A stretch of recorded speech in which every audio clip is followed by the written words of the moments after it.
Mesdames et messieurs, bonsoir. Soyez les bienvenus à ma deuxième conférence. Mythologie juive, mythologie grecque. Premier chapitre, mythologie juive. Il se peut que le parallélisme du titre de ma deuxième conférence dans le cadre de mon cours sur les débuts de la philosophie juive dans l'Antiquité vous paraisse surprenant. Mythologie grecque, oui, mais mythologie juive. Contre l'idée d'une mythologie juive s'élève en effet depuis le XVIIIe siècle une multitude d'opinions. Pour Bernard de Fontenelle, le neveu de Corneille et l'auteur du livre de l'origine des fables, publié en 1724, tous les peuples ont une mythologie, ou plutôt, comme on disait toujours à l'époque, des fables, hormis le peuple élu, chez qui un soin particulier de la Providence a conservé la vérité. Si de Fontenelle rend hommage à l'abstinence juive israélite en matière de mythologie, Voltaire, un peu plus tard, considère cette abstinence mythologique non comme une vertu, mais comme une incapacité fondamentale. Tout ce que les Juifs arrivent à accomplir, c'est faire du commerce avec le mythe. À ce sujet, dans son article sur Abraham, Voltaire écrit « Les Juifs firent donc de l'histoire de la fable ancienne ce que leurs fripiers font de leurs vieux habits. Ils retournent et les vendent comme neufs le plus chèrement qu'ils peuvent. » Selon Voltaire, les Juifs ne pouvaient pas créer leur propre mythe. Tous les peuples dont les Juifs étaient entourés avaient une genèse, une théogonie, une cosmogonie, longtemps avant que ces Juifs existassent. Ne voit-on pas évidemment que la jeunesse des Juifs était prise des anciennes fables de leurs voisins? Le discours sur l'inexistence de la mythologie juive se poursuit au XIXe siècle lorsque la mythologie devient une branche scientifique à part entière. Certains dénient alors la mythologie aux Juifs en raison de leur prétendu manque de créativité. D'autres nient l'existence d'une mythologie dans l'Ancien Israël d'un point de vue théologique. Le discours est parfois polémique, parfois très polémique, comme chez Voltaire, parfois apologétique. Dans tous les cas, l'enjeu du mythe semble être d'importance. Et cela n'a rien de surprenant, car les mythes ne sont pas de simples récits légendaires et fabuleux, même si c'est dans ce sens que nous aborderons le terme mythos dans les sources judéo-hellénistiques ce soir, mais bien des récits véritablement importants. Dans les études modernes, le terme mythe est souvent et à juste titre compris dans un sens qui concerne la fonction plutôt que le contenu. Walter Pocket définit le mythe ainsi: le mythe est un récit traditionnel avec une référence secondaire et partielle à quelque chose d'importance collective. D'autres définitions du mythe sont plus restrictives quant au contenu et font par exemple d'un système polythéiste une condition pour un mythe. Cependant, le mythe, il me semble, se définit en effet mieux par ses intentions que par son contenu. Ma conférence ce soir ne portera pas sur la mythologie juive ancienne en tant que telle, dont l'existence ne peut en effet guère être mise en doute, mais sur la discussion qui concerne les mythes dans la littérature judéo-hellénistique, plus particulièrement chez Philon d'Alexandrie et chez l'historien judéo-romain Flavius Joseph. Comment ces auteurs abordent-ils la question d'une mythologie juive et comment réagissent-ils à la mythologie grecque, omniprésente dans le monde méditerranéen antique? Nous verrons que, même si nos sources utilisent mythos surtout dans un sens descriptif, dans le sens d'un récit inventé, en grec mythos ou plasma, la signification du mythe comme fonction demeure importante. Nous verrons aussi que pour les Juifs, l'enjeu du mythe à l'époque hellénistique était considérable.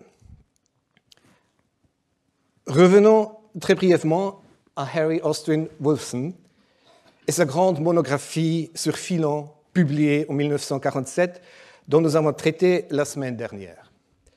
Wolfson écrit « Dans tous leurs efforts pour présenter le judaïsme au monde sous une forme compréhensible et acceptable, les écrivains juifs alexandrins n'ont jamais fait de compromis avec la religion populaire grecque, la mythologie ou les mystères. Ils n'ont jamais tenté de présenter le Dieu juif comme l'un des dieux de la religion populaire, ni la tradition juive comme un mythe, ni les rites du judaïsme comme des rites de mystère. S'il leur arrive de faire appel à des allusions mythologiques, c'est uniquement en tant que forme d'expression littéraire et toujours avec la réserve, parfois exprimée, que l'utilisation mythologique ne doit pas être considérée comme l'expression d'une croyance dans le mythe dont il est question. » Dans ce commentaire sur les réponses juives alexandrines à la religion grecque, Wolfson ne voit dans la littérature judéo-hellénistique aucune place pour les mythes grecs. Philon conclut, Wolfson n'admet avec ces philosophes grecs que leur mythologie, créée par l'homme, contient des vérités philosophiques qui doivent être découvertes par la méthode allégorique. Cependant, ce qu'il refuse à la mythologie, il le revendique pour la divine écriture hébraïque. Ce n'est pas que Wolfson ignore les nuances dans la discussion de Philon sur le mythe. Il admet que, et je le cite, « Malgré sa condamnation de la religion populaire, de la mythologie et des mystères, Philon n'hésite pas à utiliser le vocabulaire de tous ces éléments dans sa description des croyances et des institutions du judaïsme.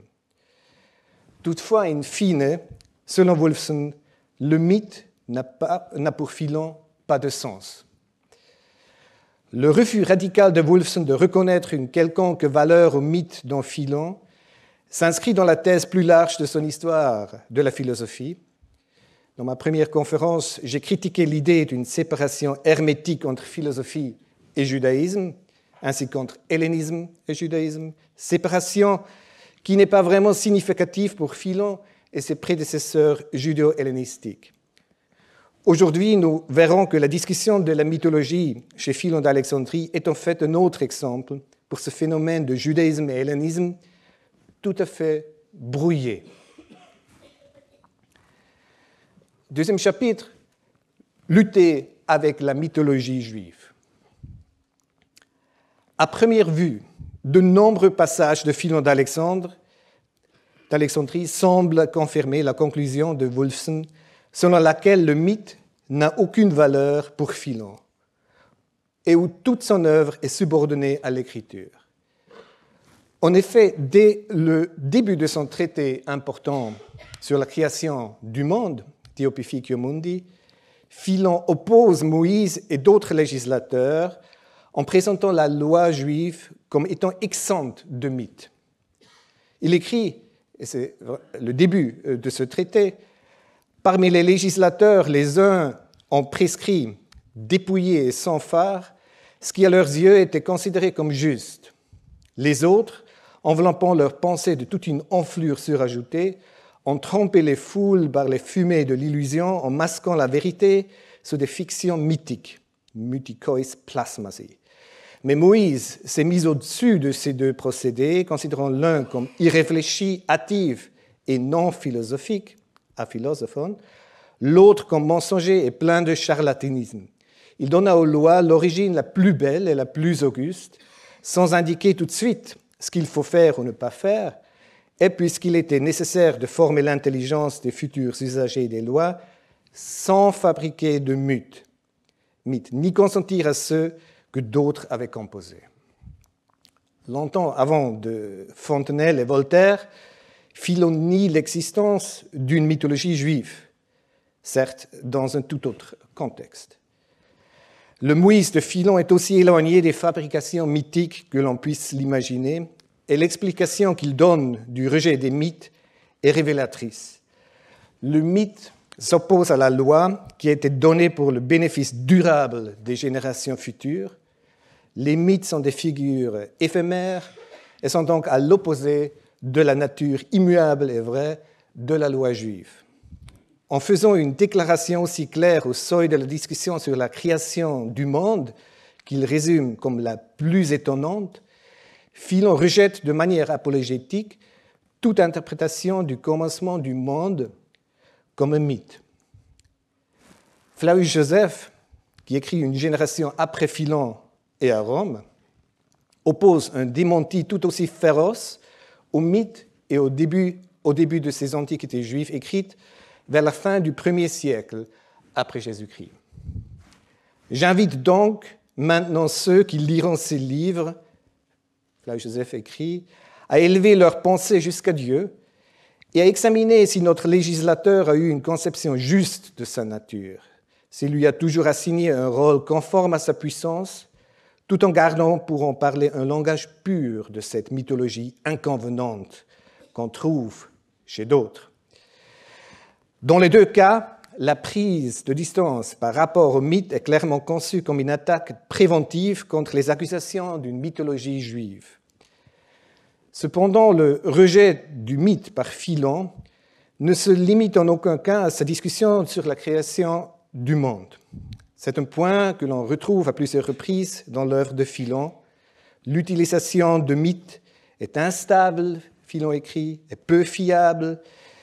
Elle est symbolisée par Ésaü, le chasseur sans domicile fixe, aoikos, à l'opposé de son frère Jacob, qui est stable, sincère, aplastos, et qui demeure dans sa tente.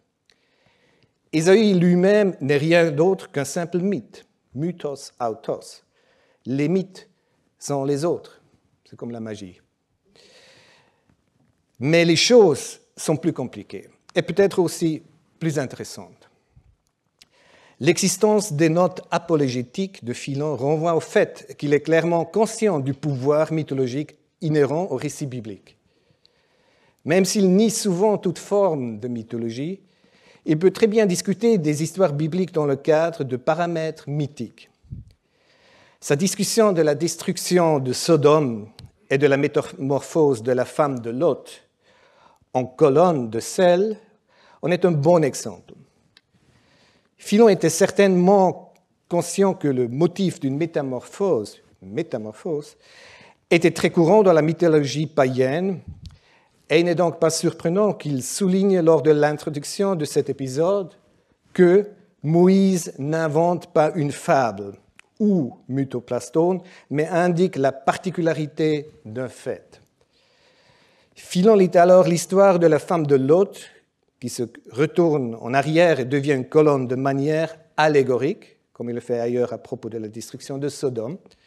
Le pilier est un exemple pour ceux qui n'ont aucun désir de trouver ou de chercher.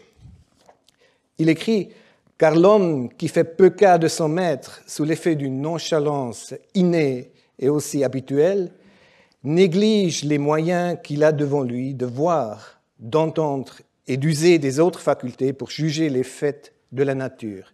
Mais il dresse le cou et se tourne en arrière, intéressé par ce qu'il y a d'obscur dans les événements de la vie, plus encore que dans les parties du corps. Elle devient un bloc inerte, une sorte de pierre inanimée et sourde. Comme souvent, c'est l'allégorie qui, pour Philon, ouvre la voie de l'exégèse.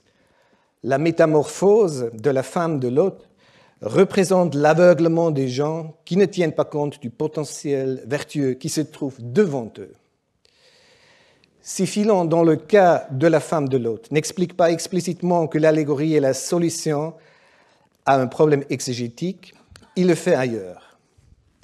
Le serpent du paradis biblique ne doit en aucun cas être compris comme l'une de ces inventions mythiques telles qu'elles sont connues dans la littérature païenne. De tels récits sont plutôt des exemples de modèles qui littéralement appellent l'interprétation allégorique. Et Philon est encore plus explicite lorsqu'il ajoute l'autre serpent biblique, l'épisode du serpent de bronze dans le livre des Nombres. Ce n'est que lorsque le sens secret ou les mots couverts de telles scènes est expliqué que le mythique ne fait plus obstacle et que la vérité est découverte comme étant manifeste, comme il écrit. Ici, Philon est très proche de confirmer que de tels épisodes bibliques sont des mythes. La Bible n'est donc pas exempte de mythes. Un tel mythe est, comme l'écrit Philon dans le contexte de l'histoire de la tour de Babel, à laquelle nous allons revenir, un obstacle qui fait trébucher l'interprète, Dans de tels cas, c'est l'allégorie, remède herméneutique de Philon, qui permet un parcours d'arguments sans trébucher. Le mythique est alors loin des pieds, hors du chemin, en grec, ekpodon. Cependant, l'allégorie ne fait pas disparaître le mythe. Philon devait être conscient que tout ce que l'allégorie peut faire, c'est domestiquer le mythe. Mais le mythe est toujours là. Il est, pour reprendre une image de la mythologie grecque, un peu comme dans le cas de Typhon, le monstre vaincu par Zeus, mais qui continue à traîner dans le Tartare. Le mythe ne disparaît pas. Le mythe juif, il n'est presque jamais manifesté en tant que tel dans l'œuvre de Philon, mais Philon semble pourtant avoir été conscient que le mythe juif n'est pas simplement un oxymore. Parfois, Philon peut décrire plus explicitement le mythe comme un problème qui doit être résolu afin d'éviter des ennuis. Un exemple remarquable de dénonciation de récits bibliques comme mythe est une note au début de son exégèse de la création d'Ève à partir d'une des côtes d'Adam. Dans une simple clause principale, Philon, après avoir cité Genèse 2, 21, déclare « Le sens littéral est ici un sens mythique. Mythodes esti. Comment admettre qu'une femme, et en général un être humain, est né de la côte d'un homme ?» Philon admet que l'histoire de la création d'Ève à partir d'Adam est un mythe, puis se réfugie une fois de plus dans l'allégorie. L'histoire est une métaphore de la création des sens qui ont été créés après la création de l'esprit. Dans son traité Quod Deus sit immutabilis, sur l'immuabilité de Dieu, Philon s'interroge sur les descriptions anthropomorphiques de Dieu dans la Bible. Le fait que Dieu ait les mêmes parties du corps que les hommes ne peut avoir été l'intention du texte. Si Dieu est pourvu de membres et d'organes, il a des jambes pour avancer, mais où portera-t-il ses pas, lui dont tout est plein? Qui ira-t-il voir, lui qui n'a pas d'égal? Et dans quel dessein, lui qui n'a pas, comme nous, à se soucier de sa santé? Il s'agit d'ailleurs peut-être de la première référence dans la littérature juive à l'importance humaine de bouger. Mais Dieu n'a pas besoin de se promener pour rester en forme. Il n'a pas non plus besoin de mains, d'yeux ou d'organes de nutrition, car, Philon écrit, s'il, Dieu, en est pourvu, il se nourrit. Une fois rassasié, il s'arrête, et après un temps, il ressent de nouveau de l'appétit. Je ne saurais parler de tout ce qui s'ensuivrait. Ce sont la fiction mythique de gens impies qui prêtent à la divinité, théoriquement, une forme humaine, mais en fait, les servitudes humaines. Si Dieu avait un corps fonctionnant comme celui des humains, poursuit Philon, il n'y aurait aucune différence avec ce que disent les poètes dans leur description des divinités. Cependant, ici aussi, Philon ne peut qu'admettre les parallèles évidents entre le mythe juif et le mythe païen. Et ici, Philon ne nie pas l'existence du mythe dans la Bible en se réfugiant simplement dans l'allégorie. Il justifie plutôt le langage anthropomorphique de la Bible en tant qu'outil didactique pour les masses. Le législateur, donc Moïse, tient néanmoins des propos de ce genre dans la mesure où ils fournissent la matière d'une instruction préliminaire pour faire la leçon à ceux qui, autrement, ne pourraient pas se conduire raisonnablement. Le langage anthropomorphique, avec toutes ses connotations mythiques, peut être nécessaire lorsque le public visé est incapable de voir clair, pour citer Philon, oxu kataron adunatuntes. Philon admet donc, au moins implicitement, sinon explicitement, que dans certains contextes, la création de mythes, mythopoïa, peut être nécessaire. Il s'agit de mythes faute de mieux, mais cela reste un mythe. Adam Camisar note à juste titre car lorsque le sens littéral est justifié, sur la base de son effet pédagogique, l'élément mythique n'est pas guéri ou annulé, mais plutôt positivement affirmé et mis en lumière. Philon avait certainement des prédécesseurs, platoniciens et stoïciens, pour cette lecture pédagogique ou didactique du mythe. Platon, en effet, et comme l'a démontré Luc Prisson, part du principe que les sens et l'intellect n'ont finalement pas un accès direct à la réalité de certaines choses, comme l'immortalité ou les événements du passé. Les mythes permettent de traiter des choses qui, autrement, échapperaient à notre perception, et ce, d'une manière compréhensible pour un large public. C'est ainsi que s'explique l'anthropomorphisme qui rend possible la pensée et le discours sur ces sujets. Philon explique la mythopoïa, la création de mythes, d'une manière très très similaire à celle de Platon. Comme Platon, qui à part cela est très critique envers les mythes, Philon est conscient de la valeur du mythe pour transmettre un message.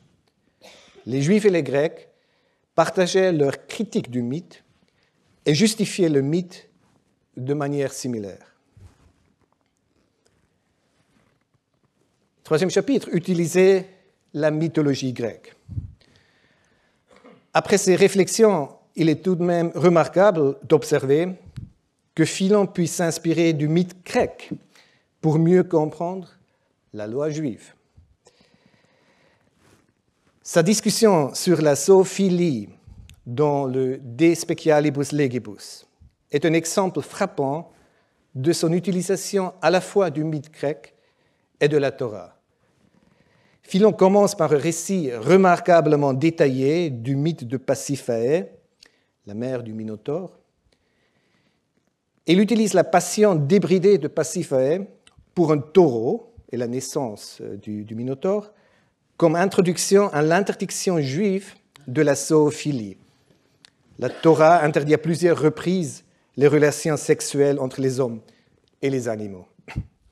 Philon ne croyait évidemment pas à l'existence réelle de Pasiphaë, aussi peu qu'un auteur païen le ferait. De tels personnages, Philon le dit explicitement, n'existent pas. Ils ne sont pas réels, mais inventés. Cependant, lus de manière allégorique, de tels mythes d'inconduite sexuelle, et à côté de Pasiphaë et du Minotaure, Philon fait référence aussi aux centaures et aux chimères, peuvent servir un objectif valable. L'utilisation du mythe grec par Philon est donc très similaire à sa façon de traiter le mythe juif. Le mythe de Pasiphaë et Minotaure ne peut être pris au pied de la lettre, mais il a une valeur didactique, pédagogique. Il sert de mise en garde contre l'inconduite sexuelle et la luxure illimitée. D'une certaine manière, Philon croyait donc en un mythe tel que celui de Pasiphaë. Il croyait certainement au pouvoir et à l'autorité de ces histoires en tant que référence. Et vous voyez comment la compréhension moderne du mythe en tant qu'histoire traditionnelle pertinente pour un groupe peut recouper la signification antique du mythe. Le mythe grec peut donc devenir un argument à l'appui de l'interprétation de la Bible. Après sa discussion sur le mythe de Pasiphaë, Philon revient à la sainte loi, hieros nomos, de la Bible, et cite l'introduction biblique de la zoophilie du livre de Lévitique. Dans les deux cas, les transgressions de ce genre conduisent à des résultats abominables. Elle utilise le même mot, vous le voyez ici, palimphema, pour ces résultats abominables. Telles sont les conséquences de l'homme qui s'adonne au plaisir et aux convoitises. Philon combine donc le mythe grec et la Torah pour faire valoir un point de vue, dans ce cas, sur le comportement sexuel juste. La dichotomie simpliste de Philon, et plus tard de Fontenelle, entre la loi juive comme vérité et le mythe comme invention, a donc ses limites. tout comme la distinction de Wolfson entre l'utilisation de l'écriture divine et du mythe dans Philon. L'affirmation de Wolfson selon laquelle, pour Philon, les mythes n'ont pas de signification sous-jacente, myths have no underlying meaning, doit être nuancée. On pourra même aller jusqu'à dire que d'une certaine manière, la mythologie grecque peut servir d'autres corpus d'écriture pour Philon. La Torah et la mythologie grecque font office toutes deux de sources d'interprétation chez Philon. En effet, Pasiphae n'est pas le seul exemple dans Philon où le mythe grec soutient l'exégèse de la Bible, où la Bible et le mythe se rencontrent. Prenons l'exemple de Caïn et Scylla, le monstre homérique, un couple improbable à première vue. Selon Philon, la punition de Caïn était de ne jamais mourir. Sa mort n'est pas mentionnée dans la Bible. Dans la lecture allégorique de Philon, Caïn est un symbole du mal qui ne disparaît jamais, tout comme c'est le cas pour la mythique Scylla. Il écrit le vrai signe que Caïn n'a pas été tué, c'est qu'il n'a jamais disparu. On ne parle nulle part de sa mort dans tout le livre de la loi, ce qui signifie que, tel Scylla dans le mythe, la folie est un mal immortel. Elle subit non pas la fin qui consiste à mourir une fois, mais pendant toute l'éternité, celle qui consiste à mourir sans cesse. La référence de Philon à Scylla est très brève, comme la plupart de ses références au mythe grec chez Philon. Il suppose que le lecteur sait que Scylla et Charybde sont un mal immortel, une phrase d'Homère d'ailleurs, à Thanaton Kakon. Ici aussi, la Bible et le mythe grec sont combinés pour faire valoir un point de vue. Philon utilise à la fois les écritures bibliques et mythologiques pour son argumentation. On peut en dire autant d'un autre théologumène important de Philon, l'homme, en tant qu'être créé, a la particularité de souffrir, alors que Dieu, en tant que créateur, ne peut pas souffrir. Pour Philon, l'exemple emblématique de quelqu'un qui refuse sottement d'accepter le destin humain de la souffrance est Sisyphe, dans le mythe grec, qui résiste constamment à son destin. Il écrit « Celui qui l'accepte au départ comme naturel et nécessaire supportera facilement ce qui tombera sur lui, même si c'est très lourd. Mais celui qui croit qu'il lui est étranger sera courbé sur un fardeau sans fin et subira le châtiment de Sisyphe, incapable même de lever la tête, soumis à tous les maux qui se jettent sur lui et le prennent à la gorge, aggravant chacun d'eux par esprit de soumission et d'abandon, qui est la maladie d'une âme sans noblesse ni virilité. Il faudrait supporter, résister, tenir ferme, fortifier sa résolution et la barricader de la patience et de l'endurance qu'on tire de son propre fond, les plus puissantes des vertus. Le Sisyphe du mythe grec a tort de ne pas accepter son destin. Philon aurait apprécié laisser le mythe de Sisyphe d'Albert Camus, qui imagine Sisyphe heureux. Et même dans le traité de Philon sur le décalogue, le mythe grec peut servir de point de soutien. Ici aussi, l'argumentation de Philon est quelque peu contradictoire, pour ne pas dire plus. D'une part, le deuxième commandement, l'interdiction des images taillées, est présenté comme une garantie juive contre le mythe. Il, c'est Dieu, ne souffre pas que l'on installe d'images, de statues, ni d'une manière générale d'idoles, ni que l'on accepte d'entendre parler, même comme de fiction légendaire, du mariage ou de la naissance des dieux, avec toutes les innombrables et affreuses disgrâces qui viennent à leur suite. Avec le mont Sinaï et l'Exode, on pourrait dire que le judaïsme laisse derrière lui les dangers de la mythologie. Comme Philon l'écrit ailleurs, les Égyptiens étaient victimes d'une idolâtrie mythique, le péché du veau d'or étant un exemple de fable faussement inventée. Mais 8 commandements plus tard, tu ne convoiteras pas, la mythologie grecque est de retour et à nouveau une référence bienvenue. Le désir incessant entraîne un châtiment semblable à celui de Tantale.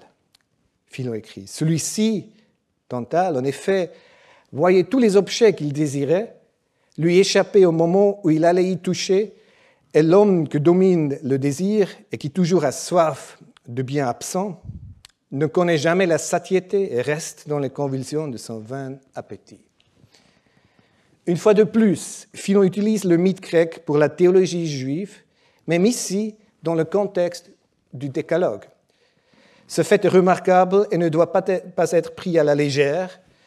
Selon Gerhard Delling, auteur de plusieurs ouvrages sur le judaïsme hellénistique, Philon ici ne s'est pas rendu compte, pendant un bref instant, qu'il utilisait le mythe grec pour son argumentation.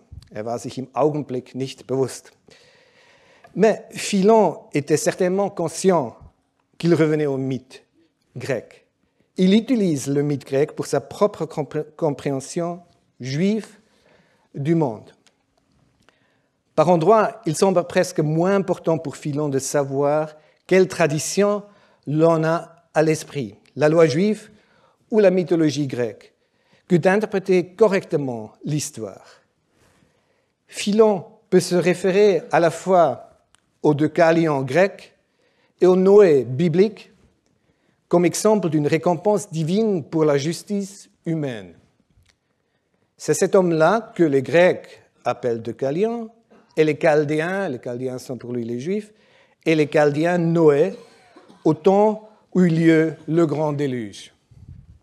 Dans le cas du déluge, les deux récits, celui de Deucalion et celui de Noé, transmettent le même message, à condition d'être interprétés correctement. L'identification par Philon de Noé avec Deucalion est tout de même plutôt inhabituelle. En principe, pour Philon, le mythe grec et l'écriture ne sont pas sur le même plan et le judaïsme l'emporte sur le mythe grec.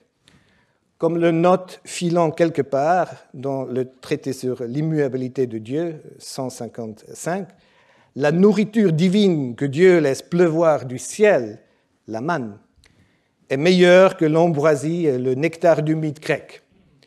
Dans l'ensemble, il ne fait aucun doute que le Dieu juif cuisine mieux que Zeus. C'est ma phrase, ce n'est pas Philon. Mais dans la cuisine exégétique et philosophique de Philon, la mythologie grecque est néanmoins un ingrédient important. En ce qui concerne les mythes grecs, Philon ne les accepte ni les rejette. Accepter les mythes consisterait à raconter à nouveau des histoires mythiques en soulignant leur véracité. Les rejeter reviendrait à les nier tous, c'est-à-dire à affirmer qu'ils ne sont pas pertinents. Cependant, Philon peut se tourner vers les mythes grecs pour y chercher des modèles d'identification et une sagesse symbolique durable. À plusieurs reprises, Philon s'autorise un remarquable, et je cite Jean Pépin, goût du comparatisme, et revient au mythe grec dans le cadre de réflexions théologiques sur des passages bibliques. Quatrième chapitre, critiquer la mythologie juive. Il semble en clair que l'approche du mythe par Philon est ambivalente. Pour l'éclairer, revenons encore une fois au problème d'une mythologie juive.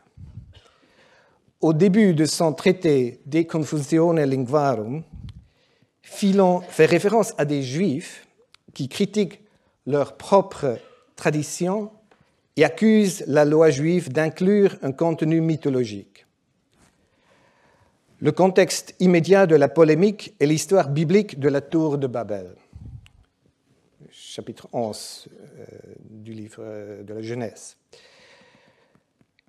Philon écrit « Ceux qui sont mécontents de la constitution sous laquelle leurs pères ont vécu, hoimen dyschereinantes te patrio politeia, et qui passent leur temps à réfuter et à décrier nos lois, ces mécréants pensent trouver dans ces versets et dans ceux du même genre comme un moyen de faire passer leur athéisme. Est-ce que vous pouvez encore prendre au sérieux, disent-ils, les commandements, comme s'ils contenaient les canons de la vérité absolue. Prenez cette écriture que l'on appelle sainte chez vous. Elle contient, elle, aussi de ces mythes que vous tournez sans cesse en dérision quand c'est chez les autres que vous les entendez. Il est un de ces mythes, en tout cas, qui rappelle les récits sur les fils d'Aloé. Homère, le plus grand et le plus célèbre des poètes, raconte que ses héros se sont mis en tête d'empiler les 3 plus hautes montagnes l'une au-dessus de l'autre, dans l'espoir, une fois qu'elles atteindraient les régions éthérées, de rendre praticable la route des cieux pour ceux qui voudraient y monter. Selon ces athées juifs, et il utilise vraiment le terme tes atheotetos, selon ces athées juifs, la loi juive, les soi-disant livres saints, comme ils disent, est un mythe, tout comme les épopées homériques. En fait, le mythe homérique serait le premier, et la Bible juive simplement un mythe réécrit. Moïse aurait remplacé les montagnes du mythe des Aloades par une tour. Dans ce dialogue intérieur fictif, qui est néanmoins présenté par Philon comme réaliste, les critiques juifs comparent l'histoire de la tour de Babel avec le mythe grec des Aloades. Dans la mythologie grecque, les Aloades, ou les Aloés, sont des géants rebelles qui essaient d'escalader le ciel en entassant des montagnes. Vous l'avez vu. Voilà le parallèle avec l'histoire biblique des architectes de la tour de Babel. Selon les critiques, rien dans le mythe des Aloades ne peut être vrai. Il s'agit plutôt d'un exemple d'une énorme lésion cérébrale, phrénoblabeia, un terme polémique cher à Philon, mais à peine attesté en dehors de son œuvre. Ainsi, les critiques juifs du mythe rejettent également la mythologie païenne. Il est remarquable que Philon ne rejette pas explicitement la comparaison entre l'histoire biblique de Babel et le mythe grec des Aloades. Il est vrai qu'au début de sa discussion, Philon décrit ses critiques juifs dans un langage très négatif, on l'a vu, ce sont des athées, mais dans les paragraphes suivants, il ne se distancie pas vraiment d'eux. En fait, il est presque impossible de tracer une ligne de démarcation nette entre les remarques des critiques et le rapport qu'il en fait. Philon ne cite pas les critiques, mais il les paraphrase et le fait dans sa propre langue. À un moment donné, ses commentaires sur le mythe et ceux des critiques se confondent. Comme on peut s'y attendre, Philon présente une interprétation allégorique de la confession biblique des langues. L'état originel, lorsque toute la terre était une seule lèvre et c'était une seule voix pour tous, Genèse 11.1, doit être compris comme un concert d'innérables, d'énormes méfaits, il écrit. C'est pourquoi la confusion des langues est conçue comme une correction et une précaution contre le mal uni. La décision de Dieu de confondre les langues équivaut à rendre sourde et muette chaque partie de la perversité, afin que ni l'émission de la parole isolée, ni l'unisson avec autrui ne rendent la perversité capable de nuire, il écrit. Philon n'est pas le seul à avoir essayé de donner un sens au récit dramatique de la tour de Babel. D'autres sources judéo-hellénistiques, telles que les oracles sibyllins et Flavius Joseph, nous apprennent que cette histoire était à la fois particulièrement attrayante et complexe. De même, les philosophes païens, à commencer par les présocratiques, se sont battus avec leurs mythes. Ils les ont rejetés, réinterprétés, notamment sous des formes allégoriques aussi, mais les ont aussi parfois approuvés. Dans son étude classique, les Grecs ont-ils cru à leurs mythes, et c'est sur l'imagination constituante, Paul Venn décrit cette ambivalence à l'égard des mythes de manière très précise. Et je le cite, quand il détaille quelques légendes, les écrivains de l'époque hellénistique et romaine, donc l'époque de Philon, semblent hésitants. Souvent, ils refusent à s'exprimer en leur propre nom. On dit que, écrivent-ils, ou d'après le mythe, mais dans la phrase suivante, ils seront très affirmatifs sur un autre point de la même légende. Ces alternances d'audace et de réserve ne doivent rien au hasard. Elles suivent 3 règles. Ne pas se prononcer sur le merveilleux et le surnaturel, admettre en fond d'historicité et se récuser sur les détails. En remettant en question leur propre mythologie et en essayant de l'accepter, les auteurs judéo-hellénistiques, dont Philon d'Alexandrie, ne se distinguent pas des autres, mais faisaient plutôt partie d'un discours intellectuel commun et largement répandu. Dans une certaine mesure, la lutte de Philon contre le mythe peut être considérée comme un autre exemple d'adaptation judéo-hellénistique. Maren Niehoff a montré subtilement comment le même mythe des Aleuades qui déclenche le débat dans le De Confusione Linguarum est également discuté de manière critique dans les scolies homériques. Le refus farouche du mythe par Philon, tel que nous l'avons rencontré au début de son traité sur la création du monde, et chez Harry Wolfson au début de son gros livre sur Philon, ne peut être concilié avec son utilisation plutôt libérale du mythe grec, ainsi qu'avec sa lutte avec le mythe juif en plusieurs endroits. L'ambivalence de Philon à l'égard des mythes et ses réponses à ce que l'on pourrait appeler le défi mythique s'inscrivent dans une dynamique existante, que ce soit par rapport aux auteurs païens ou aux auteurs judéo-hellénistiques. Cinquième et dernier chapitre, Andromède à Jaffa. Grecs, romains, juifs, et on pourrait ajouter chrétiens, partageaient un sentiment ambivalent envers le mythe. Le mythe était souvent dénié, pourtant d'autres circonstances, on savait aussi l'apprécier. Ajoutons un dernier aspect du discours mythologique de l'Antiquité, les visites aux endroits du mythe. Les Juifs ne se sont pas abstenus non plus de ce phénomène que l'on peut appeler le mythotourisme. On consultait les mythes, on les regardait et on les touchait même. Dans sa vie de Moïse, Philon fait référence aux reliques mnéméia en grec de Sodome, qui jusqu'à son époque étaient encore montrées. Et encore aujourd'hui, il écrit « On montre, teiknutai, en Syrie les restes de ce terrible désastre, ruines, cendres, soufre, fumée, une flamme sombre qui s'élève encore comme d'un combustible brûlant à petit feu. » En évoquant les vestiges de Sodome encore visibles, Philon, et d'ailleurs aussi Flavius Joseph, qui les mentionne aussi, participe à un discours mythique très répandu à l'époque hellénistique et romaine. Les traces du mythe étaient alors visibles dans toute la Méditerranée. Le mythe biblique de la punition divine de Sodome fit de cette région un lieu de tourisme. On voulait voir l'endroit où s'était déroulée l'histoire.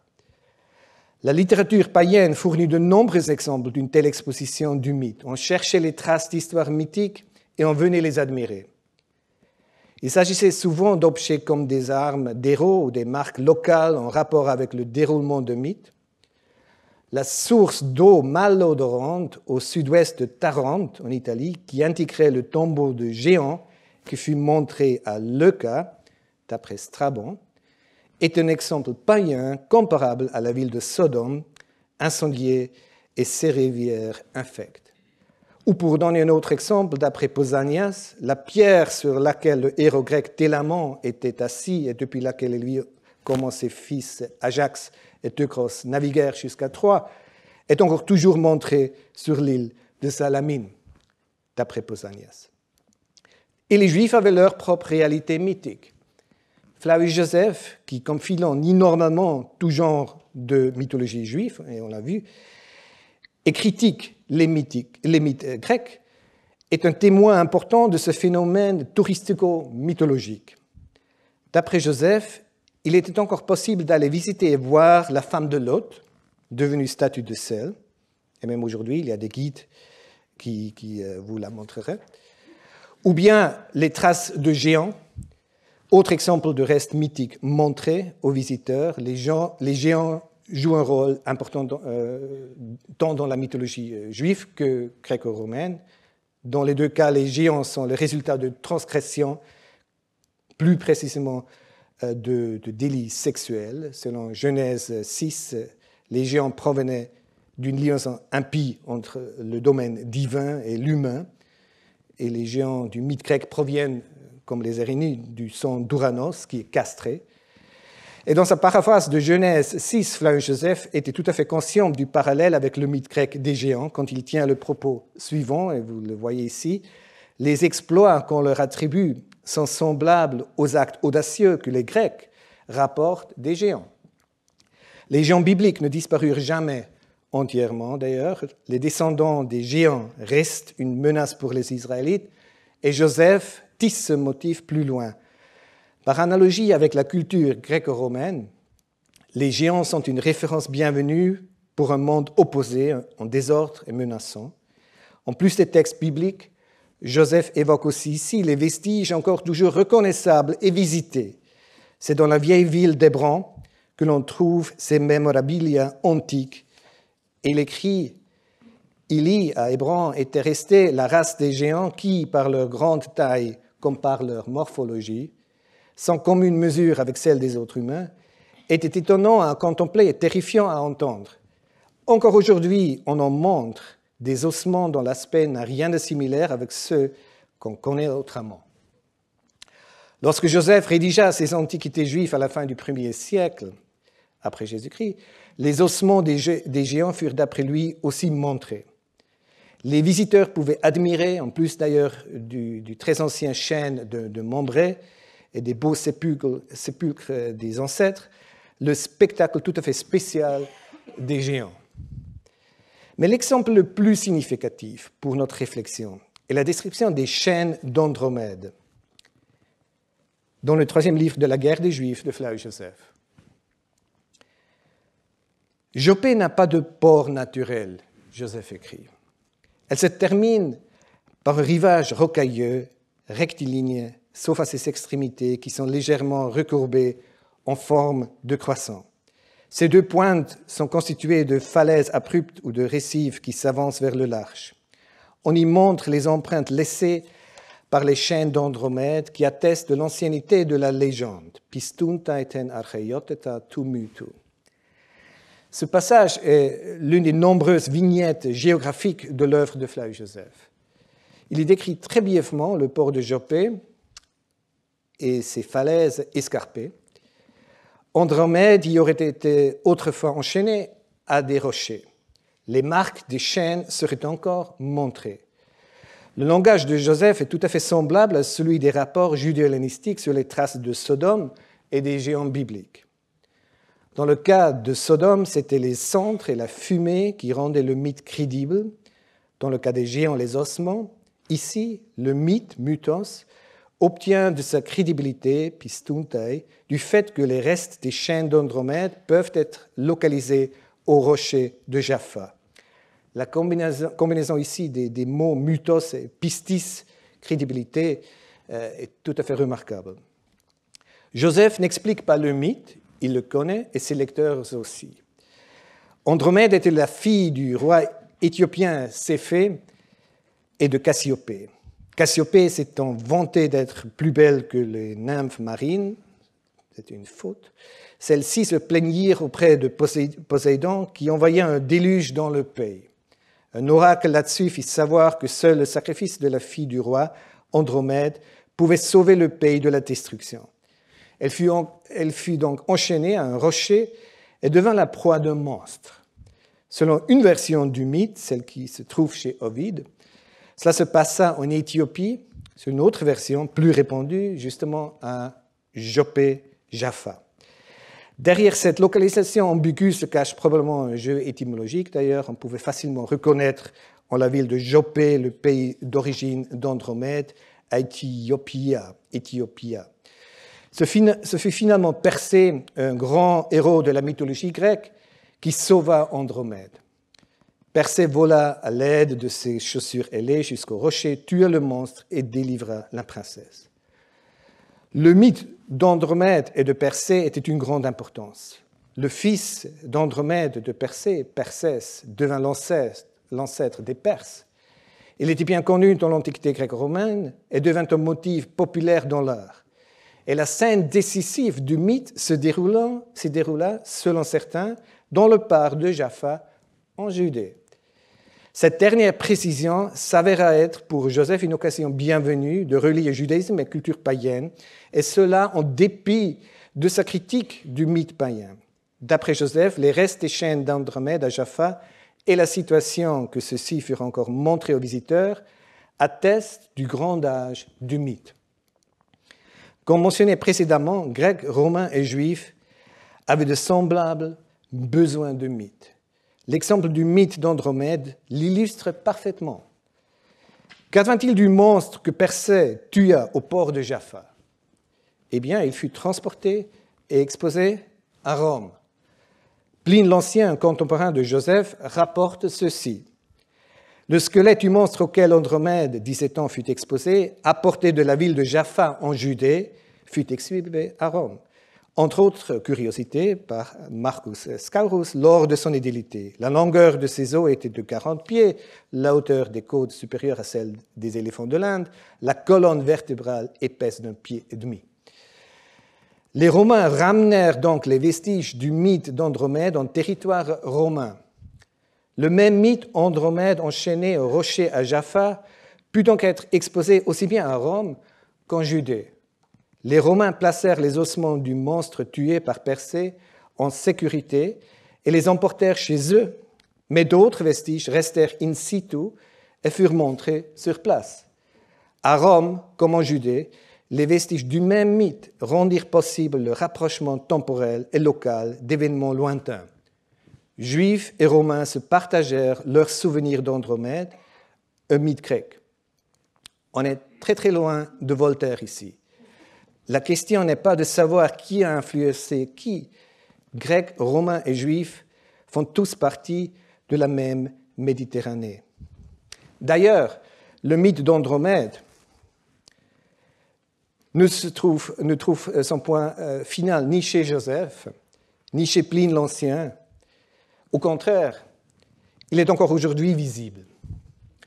Un rocher au phare de Jaffa est connu comme le rocher d'Andromède, Zela Andromeda. Un quartier proche de Tel Aviv s'appelle Givat Andromeda, la colline d'Andromède. Des guides et sites web touristiques recommandent une visite du lieu. Vous la voyez ici. Selon la mythologie grecque, la belle Andromède était attachée à l'un des rochers le long du rivage en guise d'offrande au monstre marin du dieu Poséidon. Elle a été sauvée par Persée et les deux se sont ensuite mariés.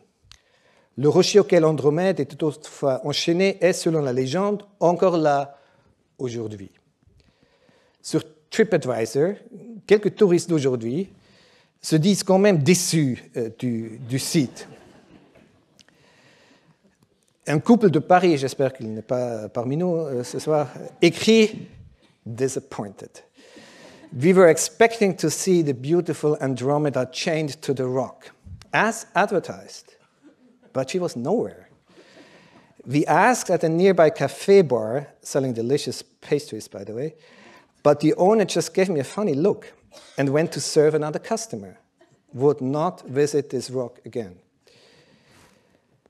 D'autres touristes rapportent fièrement ce qu'ils ont appris de leurs guides locaux ou essaient même de contribuer à la recherche.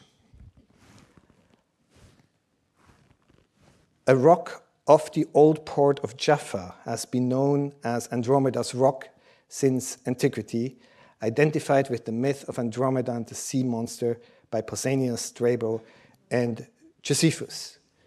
Un touriste écrit. Modern guides point to the small rock in the picture. I suspect that the ancient writers were referring to a larger rock that, though still visible, has been incorporated in modern times into the concrete seawall. Either way, the references are another point to reflect upon as one gazes out on the very ancient harbor of Old Jaffa. La mythologie grecque demeure encore de nos jours un motif important de notre culture populaire. Elle continue à être perçue communément comme un pilier central de notre héritage occidental. Nous ne semblons pas prêts de la laisser tomber. Même les auteurs judéo-hellénistiques comme Philon d'Alexandrie et Flavius Joseph, pourtant si critiques à l'égard du mythe, ne voulaient pas y renoncer. Et comment les juger? Qui préférait une vie sans mythologie? Je vous remercie pour votre attention et à la semaine prochaine.